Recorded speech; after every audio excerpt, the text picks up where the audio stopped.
안녕하세요. 힘찬병원 이정원, 윤기성. 김태현입니다. 네, 오늘은 저희들이 어디가 아프거나 이럴 때 어느 병원에 가야 되지? 하는 그런 의문점이나 그런 상황이 생겼을 때 어떻게 뭘 고려해야 되나 이런 얘기를 좀 해보도록 하겠습니다. 병원이 뭐 여러 종류가 있고 의원도 있고 그런데 구분이나 이런 것부터 좀 얘기를 좀 해볼까요? 네, 간단하게 우리가 가장 많이 흔히 볼 수 있는 게 주위에서 볼 수 있는 게 대부분 의원입니다. 그리고 이 의원에도 병실, 입원실이 있는 의원이 있는데 30베드 미만, 29베드까지는 의원이라고 볼 수가 있고요. 30베드 이상이면 이제 규모상 병원으로 분류가 됩니다. 그래서 이러한 병의원은 무조건 1차 의료기관에 속한다고 보시면 되고 2차 의료기관부터는 이제 규모가 더 커지게 됩니다. 그래서 7개 이상의 진료 과목을 갖고 200개 이상의 베드를 소유하고 있으면 종합병원, 2차 의료기관이 될 수가 있습니다. 여기서 한 발 더 나아가서 이제 3차 의료기관, 상급 종합병원 이렇게 부를 수가 있는데 대학병원은 500개 이상만 돼도 되는데 나머지 다른 종합병원은 700개 이상의 베드를 가지고 있을 때 저희가 3차 의료기관이라고 할 수가 있고요. 여기서 3차 의료기관이 중요한 거는 그냥 가서 초진을 볼 수가 없습니다. 1차, 2차 의료기관을 거쳐서 소견서나 의뢰서를 가지고 가야지만이 진료를 볼 수가 있다는 게 차이점일 수가 있습니다. 아니 그러면 제일 처음에 아프면 뭐 어느 병원 가야 돼요? 3차로? 그러니까 무조건 갈 수는 없으니까 2차로 가면 되니까? 가벼운 질환 같은 경우는 1차 의료기관 선택해서 집 근처에 의원을 가게 되는데 뭐 응급실을 가게 되거나 아니면 정밀검사가 필요한 상황이 온다고 하면 처음부터 2차 의료기관을 가는 것도 나쁘지 않을 것 같습니다. 근데 이게 가벼운 질환인지 아닌지 잘 모르잖아요. 네, 그런 이제 경우는 어떻게 하죠? 그게 이제 가장 어려운 부분인데요. 사실은 요즘 많이 저희가 IT 강국 아닙니까? 네이버나 지식인, 네. 구글링 뭐 이런 것들 이용해서 문제는 제가 이제 이 의사로서 전문의로서 이게 보면 인터넷에 있는 그 내용들이나 그런 것들이 다 맞는 내용이 아니라는 거죠. 오히려 좀 상업적으로 편중돼 가지고 다른 내용들이나 이런 것들이 더 강조돼서 있는 내용들이 많이 있더라고요. 그럼 병원에 갈 때 일반의가 있고 전문의라는 게 있죠. 사실 구분하는 방법 이런 게 있지 않나요? 의원들 간판을 유심히 보시면 예를 들어서 뭐 땡땡 정형외과 의원 이런 곳이 있고요. 땡땡 의원 진료 과목 정형외과 이렇게 돼 있는 데가 있어요. 앞에 말씀드렸던 땡땡 정형외과 의원 같은 경우는 정형외과 전문의가 진료를 하는 병원으로 보시면 되겠고 땡땡 의원 진료 과목 정형외과 이렇게 돼 있는 병원은 정형외과 전문의가 아닐 가능성이 좀 많다고 보시면 될 것 같습니다. 또 저는 의사를 어떻게 고르거나 어떤 병원이나 의사를 추천하는 경우에는 많이 의지하는 부분은 의료인들한테 많이 물어봅니다. 근데 이제 일반적으로는 그게 또 알아보기 좀 힘듭니다. 일반인들이.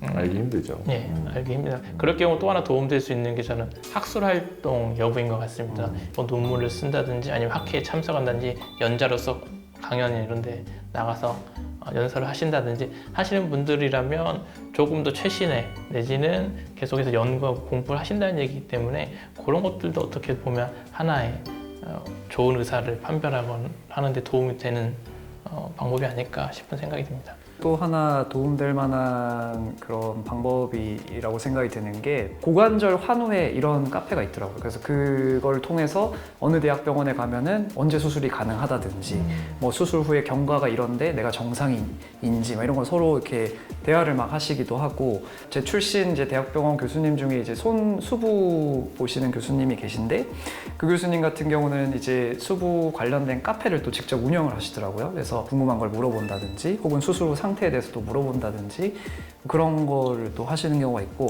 그런 커뮤니티가 활성화가 많이 되면은 궁금한 것들이 이제 서로 환자분들마다 비슷하기 때문에 서로 궁금한 것들 많이 물어보시게 되고 그 와중에 이제 검색해서 찾아내는 경우도 있고 그런 것들도 많이 도움이 되는 것 같습니다. 본인이 궁금하거나 이런 것들을 다른 사람들이 미리 이렇게 그렇죠. 질문해서 하는 네. 내용이 있으면 그런 내용들을 네. 참고하기 편하기 네, 때문에 네. 환자 입장에서 볼 굉장히 때는 좋죠. 많은 도움이 될 것 같네요. 네. 그리고 그때 재밌는 앙케이트 네. 조사 결과 있지 않았습니까? 대학병원 전공의를 대상으로 이런 설문을 했다고 합니다. 내 가족이 아플 때 내가 수련 중인 병원으로 우리 가족을 데리고 올 생각이 있느냐? 이거를 이제 물어봤는데 그중 1등이 이제 서울 아산병원이고 이 병원에서 일하는 전공의들 중에 96%가 우리 병원에 내 가족을 데리고 오겠다라고 했고요. 2등은 삼성 서울병원, 3등은 서울대병원, 4등은 분당 서울대병원, 5등은 양산 부산대병원 이렇게 이제 순서가 매겨졌다고 하더라고요. 그 아산병원의 그 4%는 어떤 사람일까요? 국내 최고의 병원인데도 불구하고 다른 병원에 가겠다는 거는 어떻게 참 받아들이기 힘든데 어쨌든 예. 그리고 또 하나 궁금한 게 있는데 부모님도 많이 아프거나 그랬을 때 어떤 질병으로 수술이나 이런 게 필요한 상황이 오면은 네. 어떻게 하실 건지 직접 치료나 이런 걸 하실지 아니면 다른 분한테 다른 분 손에 맡길지 참 궁금합니다. 그런 것도. 어머니가 얼마 전에 무릎 수술을 하셔야 되는 상황이 돼가지고 누구한테 이거를 해드려야 되나 이런 고민을 좀 많이 했거든요. 근데 누가 그런 얘기를 하더라고요. 가족은 수술하는 게 아니야 라고 얘기를 했는데 근데 만약에 다른 사람한테 부모님을 맡겼을 때 그 사람이 나보다 정말로 최선을 다할 수 있을까? 그리고 이제 VIP 신드롬이라는 게 있어서 네. 사실 수술 결과나 치료 결과가 안 좋은 경우가 많이 생길 수 있는데 의외로 확률이 낮은 그런 합병증이나 이런 게 생기는 경우들이 있거든요. 그럴 때 우리가 VIP 신드롬이라고 얘기하거든요. 보통은 뭔가를 더 잘해주려고 더 더 잘해주려고 노력하다가 하다가 그런 그게 문제들이 역효과를 생길 수가 있죠. 네. 그래서 결국에는 저는 저희 어머니 수술을 제가 했거든요. 근데 정말로 믿고 맡길 사람들이 있으면 제 생각에는 이거를 좀 이렇게 맡겨보는 것도 좋은 생각이라고 하는 생각이 좀 들긴 하더라고요. 그 수술 얘기가 나와서 그런데 이제 수술을 해야 되는 상황이다.